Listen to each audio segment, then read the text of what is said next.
Diese Woche gibt es nur ein kleines Update und zwar bei der Replace Song Funktion bzw. Musikstück ersetzen heißt es natürlich im Deutschen, ist im YouTube Studio und natürlich gerade dann hilfreich, wenn man in einen sogenannten Urheberrechtsanspruch, also in einen Copyright Claim gelaufen ist. Normalerweise hat man dann dort die Optionen, dass man mit dem Holzhammer das Ding einfach stumm schaltet. Ne? Das ist natürlich eigentlich nicht gewünscht. Man kann natürlich auch hergehen und versuchen, den Song zu entfernen, sodass nur die Stimme überbleibt. Und ihr könnt natürlich den Song ersetzen, beziehungsweise das Musikstück ersetzen.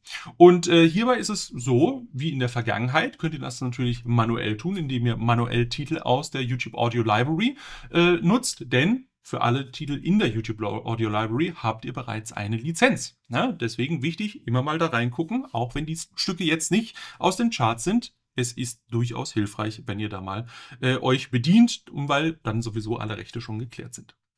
Gut, zurück zum Thema. Die eigentliche Änderung dieser Funktion kommt in der KI-Komponente, die dazu kommt. Denn die YouTube-KI wird euch jetzt 10 Vorschläge machen, welche Songs ihr denn vielleicht hier reinpacken könntet. Und ich glaube, das könnte eine ganz sinnvolle Idee sein.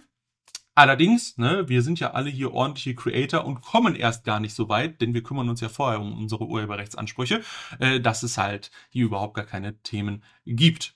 Gut. Ihr könnt mir gerne mal sagen, nutzt ihr die Funktion? Habt ihr jemals schon mal einen Song auf YouTube in eurem Video ersetzt? Wie gut hat das funktioniert?